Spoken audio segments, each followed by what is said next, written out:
Molweni, ndiyanamkela ezaseTV-ni ngesiXhosa.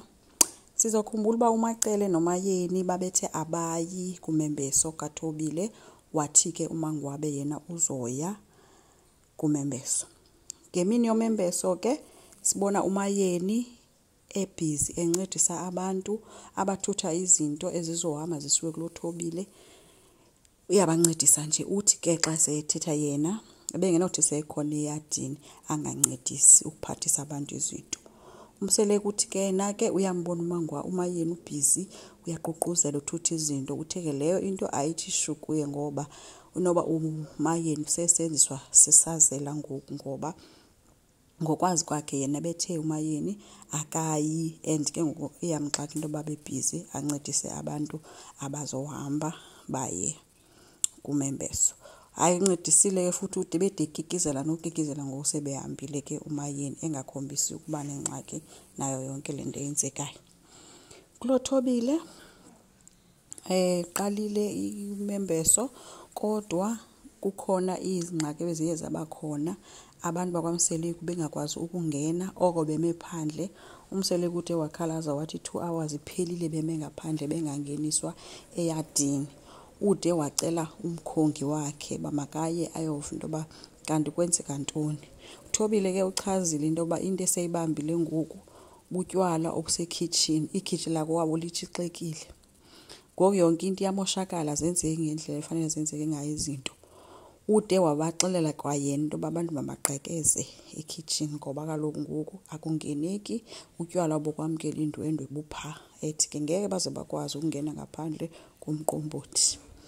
Bonakele ke amadoda eqhaqha ikhitshi ke lakuloThobile kukhutshwa kutywala, bathe babe bayangena ke abantu bakwaMseleku. uMseleku ke ubeyikhalazela ke loo nto, ethi noko ilithi ixesha beme ngaphandle, but ke wabesithi kunyanzelekile belindile xa ngaba belindiswa ngabantu bakwaKhumalo. Ethubeni ke bathe bangena, theze bephakathi.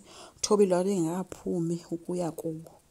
Nanko siyambona futhi uThobile uyakhala, uthi nje abantu uMseleku ungathi umfowunelile uthi akatyanga, abantu bakwabo bakafumani izitatus. Ngoku uthi ke nawenzeke kanjani ngoba kaloku yena yonke into beyilungisile.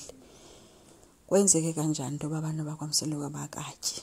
Yabesithi makakhululwe kwangoku, kwayena uyakhulula yonke le nto ayinxibileyo ngoba icacile uba lo mcimbi uzohamba ngendlela efanele uhambe ngayo. Hayi ke bamnqanda ke abantu, besegxotha nezo cameras ke endlini uba mabaphume abantu becameras. Baphumele kodwa ke ethubeni waphinde wavezwa ke sengasakhali, sele right. Ephuma ke, phume sehamba ebanjwe nangumpumelelo. Wabe sesithi ke futhi uyabulela into yoba uMayeni noMacele noba bengezanga bona kodwa babavumele abafana babaye emcimbini wakhe. Leyo ke phathi uthe uyayibulela kakhulu. Again uphinde futhi wafika ke uMangwabe ke wavuya ke shem xa embona kuMangwabe.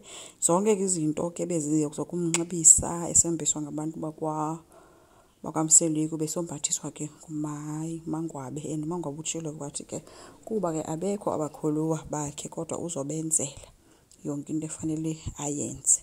Wamnxibisa ke kwamnanthi ke, bevuyile ke shem kakhulu uThobile sawubona uMangwabe. NoMseleku ke uyamncoma ke uMangwabe, sithi uyabulela ngokubona uMangwabe khona, ngoba esithi sizokhumbula into bekugqibeleni uMangwabe beke wanengxaki notata kaThobile, kodwa namhlanje uzile uzosupport uThobile, akabambanga into yakhe yenzeka before ngoba ke sebadlula apho. Wathi inoba indlela abazotsho bavane ngayo le. uMseleku ke uthe kuThobile kungcono ayeke ukunceda abantu abangazukwazi ukumnceda, especially uMacele, ngoba ke uThobile uke wade wayichaza into yoba at least uMayeni yena akamfihleli uba akamthandisisi, kodwa uMacele bengayilindelanga kuye le nto, ngoba ude waxelela abantu bakuwabo into yoba uMacele ubeke waya kokwenza umtshato umntana wesister yakhe apho ebengu-MC wakhona. kodwa wayemenzela nje for free. Kodwa namhlanje xa isenza umembeso uvele wamlaxaza nje kanjalo engasazi nesizathu, uthi akaqali edathi andiyifuni nokube ndimbalela uba zintoni endimenzele zona, kodwa namhlanje undilahle kanjalo. Theke umseleku kuxa emcebisa wathi kungcono uhlukane nokunceda abantu abangakuncediyo, uzihlalele nje. Theke uthobile yena uba yena njengoba engumuntu owendile kumseleku uzoqhubeka abancede, because kaloku egqibeleni ngamakhosikazi kaMseleku la. Wathi ndizowanceda ngoba ndenza yonke into endiyenzayo ndiyenzele egameni lakho. Wabe sesithi ke umseleku, hayi mna ndiyakucela uba uyiyeke yonke into yokuba nceda.